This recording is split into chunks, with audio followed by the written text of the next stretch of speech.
Olá, meus irmãos, tudo bem? Aqui é o Padre Jonas Xavier e hoje nós vamos falar um pouco sobre a vivência da castidade dentro do sacerdócio.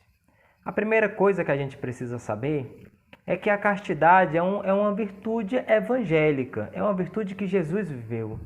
Jesus se fez pobre, se fez casto e se fez obediente. Por isso nós vivemos.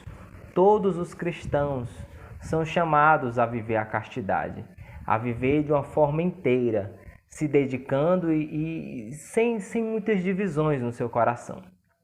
Porém, quando um cristão ele abraça um estado de vida, existe uma forma própria que se encarna naquela forma dele viver, a vocação à santidade, o seu chamado à santidade. Então, por exemplo, um casado, depois que ele se casa, não é que ele deixa de viver a castidade, mas ele vai passar a viver a castidade no modo próprio do matrimônio. E aí existem alguns elementos próprios para isso. A mesma forma, o celibatário é aquela pessoa que elevou a radicalidade do evangelho, que é a vivência da castidade, elevou ela e também a vivência da pobreza e também a vivência da obediência, elevou tudo isso ao âmbito da não desposar ninguém, ter Jesus como única pessoa da sua vida. Não ter nenhum bem, não ter conta no banco, viver abandonado nas mãos de Deus, vamos dizer assim. E viver exclusivamente para Deus, sem vínculos profissionais fora de um instituto ou de uma comunidade. No caso da comunidade, nós temos celibatários dentro da comunidade, e os celibatários na comunidade eles vivem assim. Todos os seus empenhos são dentro da comunidade, né? Todos os seus esforços se envolvem com a obra e com as necessidades da obra.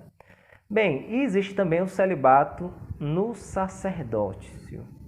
Aí entra um detalhe que eu vou ter que explicar para vocês. A primeira coisa, o padre ele é um celibatário. Existe uma forma própria de ser celibatário, de viver a castidade dentro do sacerdócio.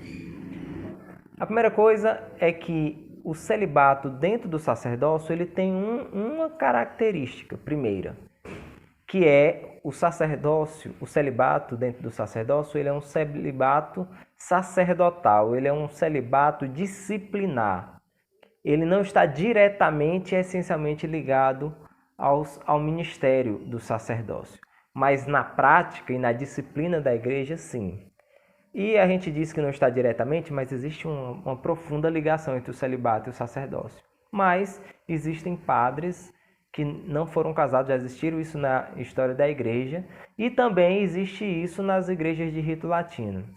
Porém, o sacramento da ordem, ele é ministrado, recebido em 3 graus. Existe o primeiro grau da ordem, que é o diaconato, o segundo grau da ordem, que é o presbiterato, que é o ser padre, né, sacerdote, e o terceiro grau da ordem, que é o episcopado, que é o ser bispo.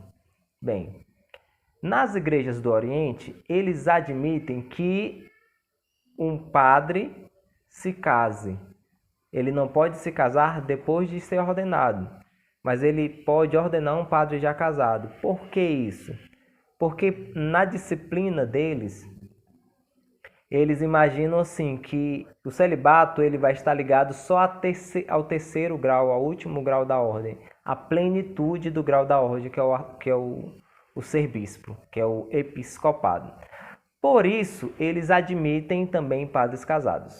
A igreja aqui no Brasil, a igreja de rito romano, que aqui é mais conhecida, a igreja de rito romano entende que só o primeiro grau da ordem pode ser casado, que é o diaconato.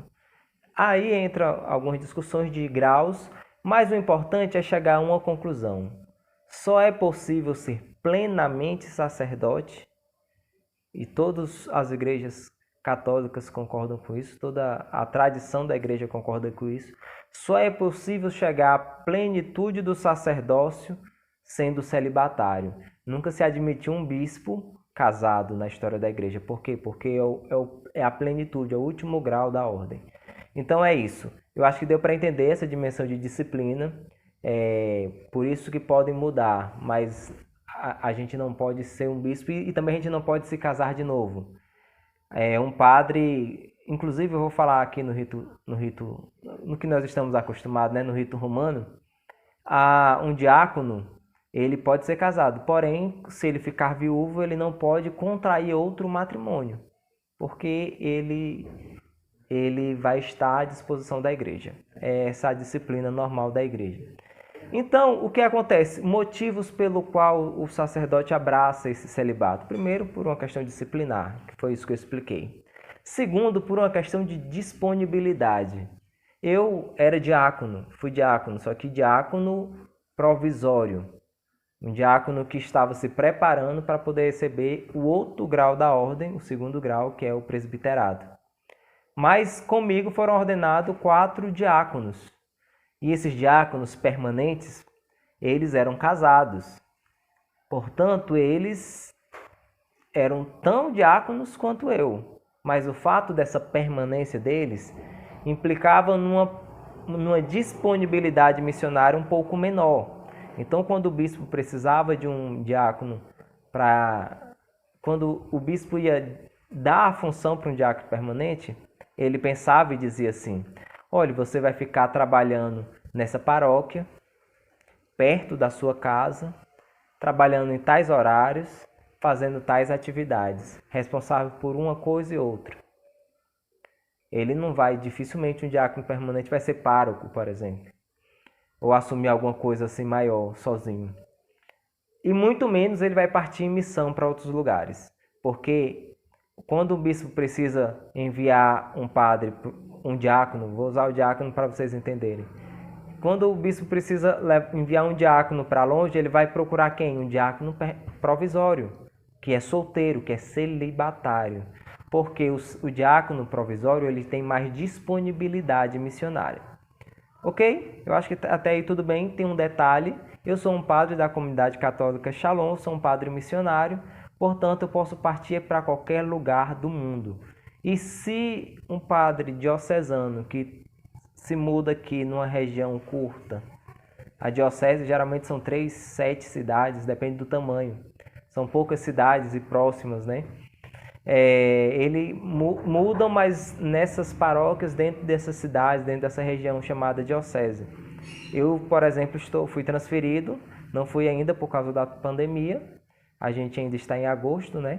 E eu fui transferido para a França, vou ser pároco lá em Toulon, na França. E o que acontece com isso? Por que eu preciso ser celibatário? Porque eu preciso estar disposto a ir onde a igreja precisar, onde a comunidade me enviar, onde for necessário. Eu preciso ter uma disponibilidade missionária. O celibato tem muito a ver com essa disponibilidade. Também existe uma outra coisa, que é a fecundidade.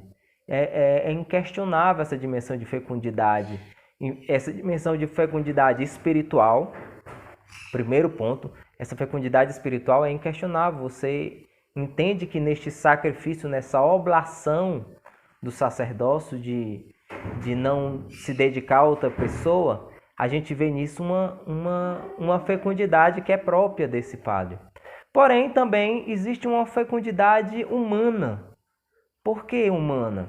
Porque humanamente isso acontece inclusive com os atletas. Quando eles vão disputar uma Copa do Mundo, por exemplo, os atletas que jogam futebol ficam em concentração. E eles ficam ali fazendo o quê? Vivendo uma certa abstinência. Então, eles não vão para festa, eles não vão se drogar, eles não vão ter relação sexual, eles vão estar ali em concentração. Para que essa concentração? Para na hora do jogo eles conseguirem dar o máximo. Eles conseguirem dar tudo, eles colocarem toda a sua potência, todo o seu vigor nisso. Um padre ele é chamado a ser celibatário porque ele é chamado a dar e depositar e investir todo o seu tempo, mas todo o seu vigor, na dimensão pastoral, no cuidado das ovelhas. Teve uma vez que eu fui no médico e ele perguntou: padre, por que padre não casa, hein? Não sei o quê. E aí eu respondi para ele assim, eu fiz uma pergunta para ele, na verdade. Eu disse: doutor, com todo respeito, se o seu é casado? Sim. Tem filhos, né? Se o seu filho tivesse doente, você estaria aqui me atendendo? Aí ele disse com muita tranquilidade: não. E eu perguntei: isso já aconteceu algumas vezes? Ele disse: sim, várias vezes. Pois é, eu não posso me dar esse luxo de não ir celebrar a missa, de não ir atender um enfermo, porque eu estou com uma pessoa que eu sou responsável doente.